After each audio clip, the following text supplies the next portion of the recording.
আপনি আমাকে বাড়িতে ডেকে মদ খাওয়ালেন কেন আঙ্কেল? তোমাদের তো প্রচুর টাকা উজ্জ্বল, আমার মেয়ে মালাকে তুমি বিয়ে করো না। ঠিক আছে, আজ থেকে তুমি আমার বউ। কাল রাতে মদ খাইয়ে তোমার মতো একটা মোটা হাড়ির মতো মেয়েকে আমার গলায় ঝুলিয়ে দিয়েছে তোমার বাবা। তোমাকে আমি বউ বলে মানি না। দাঁড়াও উজ্জ্বল, আমার মেয়ের সঙ্গে তুমি রাত কাটিয়ে এভাবে যেতে পারো না। ওকে যেতে দাও বাবা। মালা, উজ্জ্বল, আরে মোটা হাড়ির আমার গলায় না, বাচ্চাটা হয়ে গেলে আমি জিমে যাব, ফিটনেস হব। তারপর বাচ্চার জন্ম দিয়েই মালা দিন রাত জিম করে নিজের শরীরটাকে ফুল ফিটনেস করে তুললো। মালা এখন অপূর্ব সুন্দরী।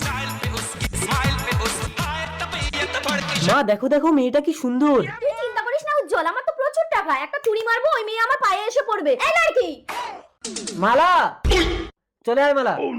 আঙ্কেল আপনি? তোমার মনে আছে উজ্জ্বল, আমার মেয়ের সঙ্গে এক রাত কাটিয়ে তাকে সন্তান সম্ভব করে মোটা হাড়ি বলে অপমান করে একদিন তাকে ফেলে পালিয়ে এসেছিলে? আমাকে তুমি ক্ষমা করে দাও মালা।